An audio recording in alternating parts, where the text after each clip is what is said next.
Voilà, comme Alan l'a si bien dit, aujourd'hui, nous allons parler de comment mesurer le risque quand on veut investir, mais aussi quand on veut entreprendre dans différents types d'activités. Et donc, on peut aller complètement gaga, parler de VAR, value at risk, covariance, bêta et tout ça, mais je vais pas... Je vais pas Les Chinois, tu veux dire?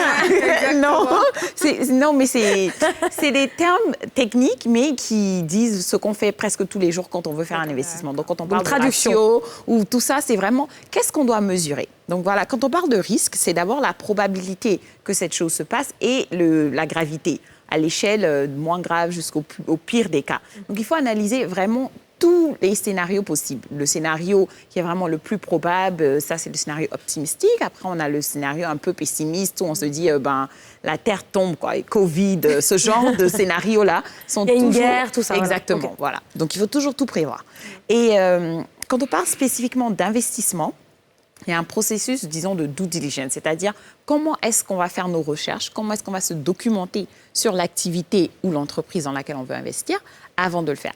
Et je dirais que ce processus de recherche doit se faire autour de 3 grandes lignes. La première, c'est toujours le porteur du projet ou de l'entreprise ou même de l'investissement, de l'activité. Parce qu'il faut bien voir, parce que, par exemple, moi, je veux investir dans un business de décoration et tout ça. Et la personne le fait à temps partiel, elle le fait par passion ou bien elle le fait parce qu'elle veut. Donc, il faut vraiment voir déjà les motifs. C'est un projet sérieux, oui, c'est ça? Un projet sérieux. Il faut même voir quel est l'investissement personnel de cette personne dans le projet. Donc ça, on évalue ces risques-là quand on veut investir dans l'entreprise de quelqu'un d'autre. Pas soi-même son entreprise. Oui, donc on va faire les 2 cas. Je vais parler de quand toi, tu es l'investisseur et après, quand c'est toi-même qui entreprends, ce qu'il faut regarder. Et donc, après, vous regardez vraiment le porteur de projet, comment il est sérieux, quel est son investissement personnel et la plupart du temps, voir comment lui-même il est investi dans le projet. La deuxième partie, c'est de voir aussi la structure du projet. Est-ce que tout a été fait de manière légale? Est-ce qu'il y a de la traçabilité? Est-ce que mon investissement est assuré d'une certaine manière? Déjà, quand on parle d'investissement, c'est jamais sûr à 100%. Oui. Sauf si vraiment vous le gardez, même dans une banque, les banques peuvent faire faillite. Donc, c'est vraiment jamais sûr. Donc, c'est de se mettre de plus de barrières pour pouvoir limiter les pertes en cas de perte. Donc, c'est justement, si demain, tous les risques que j'ai analysés là, ou bien tous les pires cas de figure se passent, comment est-ce que je peux mesurer mes risques pour ne pas tout perdre? Donc, c'est surtout dans cette optique-là qu'on est quand on parle de mesure de risque. Et surtout, quand vous investissez pour gagner, comment est-ce que je peux me donner le plus de chances d'avoir encore plus? Et donc, après, maintenant, c'est de regarder vraiment les finances de l'entreprise. Donc, leurs états financiers, le bilan, leur cash flow, comment est-ce qu'ils génèrent du revenu, comment est-ce qu'ils gèrent leur trésorerie. Et tout ça est vraiment très important. Maintenant, il y a 2 types aussi de risques. On parle de risque endogène et de risque exogène. OK? Donc là, maintenant, je parle de cas de figure où c'est toi-même peut-être l'entrepreneur et tout. Quand on parle de cas exogènes, qu'est-ce qui est en dehors de ce que moi je fais? C'est-à-dire là, on parle en dehors de mon contrôle, quoi. Voilà, en dehors de mon contrôle. On parle du climat politique.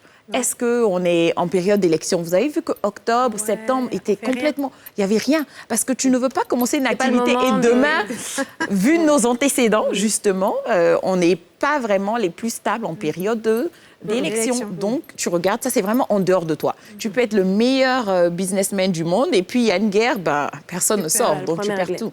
Donc, regardez ces facteurs exogènes. Si je retourne chez ma décoratrice qui fait des pique-niques dehors, on est en saison de pluie, c'est pas le meilleur moment pour... Dieu t'a déjà dit, il va pleuvoir tous les jours. Il ne faut pas aller faire un truc où tu es dehors, vraiment. Donc, c'est de regarder tous ces facteurs exogènes et de les mesurer. On ne peut pas changer la pluie, mais de ne pas d'avoir une bâche, par exemple, ou un couvert, ou de le faire à l'intérieur. Trouver des solutions qui te permettent vraiment d'éviter ces pertes-là. Et donc, ça, c'est valable pour l'investisseur et pour celui qui entreprend. Maintenant, les facteurs endogènes, on en a un peu parlé, c'est ton investissement dans le projet, c'est t'assurer d'être bien structuré, d'être accompagné par des spécialistes ou des experts, de t'assurer aussi que tu contrôles les finances de l'entreprise. Et après, on a tout ce qui est autour maintenant de l'activité elle-même. Donc, il y a des secteurs qui ont des risques très spécifiques à ces secteurs-là. Et donc, c'est de regarder quelles sont les périodes de mariage, comment est-ce que je vais m'organiser, par exemple, pour avoir plus de staff dans cette période, de ne pas perdre des clients. Donc, c'est vraiment d'analyser tous les cas de figure. Et son domaine d'activité. Et trouver des solutions autour de cela. Donc, alors, la question que je me pose, parce que tu as parlé de structuration d'entreprise, si jamais moi je suis intéressée par par, je sais pas moi, la vendeuse d'Achake, juste parce que peut-être que je trouve que ce qu'elle fait, c'est un peu différent, son produit un peu meilleur, mais c'est pas structuré. Est-ce que ça veut dire que j'investis pas forcément? Tu peux investir, mais est-ce que justement l'investissement ne peut pas aider à structurer l'entréprise? C'est exactement ce que je dis. Nous, dans nos sociétés, le secteur informel, malheureusement, est beaucoup plus, élevé que le secteur formel. Et donc, on parle ici d'avoir des collatérales sûrs. Par exemple, je ne sais pas, dans d'autres pays européens, aux États-Unis, tu vas essayer d'avoir des documents sur la personne, son adresse et tout ça. On n'est pas à ce niveau-là. Mais qu'est-ce que tu peux utiliser dans nos communautés, dans notre système comme collatéral? Par exemple, si tu connais chez la personne, si tu connais la dame en question, si tu connais ses frères et sœurs, si tu as un moyen de pression. Par exemple, ce moyen de pression là est très important parce que si tu n'as aucun moyen de pression, tu n'as aucun document, tu ne peux jamais te présenter dans nulle part et dire que cette personne m'a volé. Même à la police, ce sera difficile au fait de faire une plainte parce que tu n'as rien pour prouver que tu as investi. Et donc, quand on parle de mesures de risque, c'est justement en cas de faillite ou en cas, comment je récupère mes sous. Et donc, c'est d'identifier, par exemple, si elle a des bijoux, que tu peux, je ne sais pas moi, mais il faut trouver un moyen pour pouvoir balancer ton risque. Au moins, je balise, voilà. Ça, madame la chère vendeuse d'Achake, si tu n'arrives pas à me rembourser dans mes 6 mois, je vais aller chercher tes bijoux en or, par exemple. Ou bien, je connais chez toi, je vais venir taper à ta porte tous les jours. Et si tu sais qu'elle aura honte de ça, ben là, c'est aussi un moyen de pression. Mais moi, les gens ont peur de crédit actuellement. C'est ça. Moi, je ne m'engage pas dans des trucs où tu viens taper à la porte, la personne va dire non, c'est le matin, on ne demande pas crédit le matin. Ouais. Sauf si ce que tu as fait, c'est de l'associatif et que tu voulais juste investir. Ouais, et puis, exactement. Ça, c'est des dons. Demander des comptes, ça, c'est des dons. C'est différent. Mais si tu es investisseur, effectivement. Merci beaucoup, Afo, pour toutes les infos.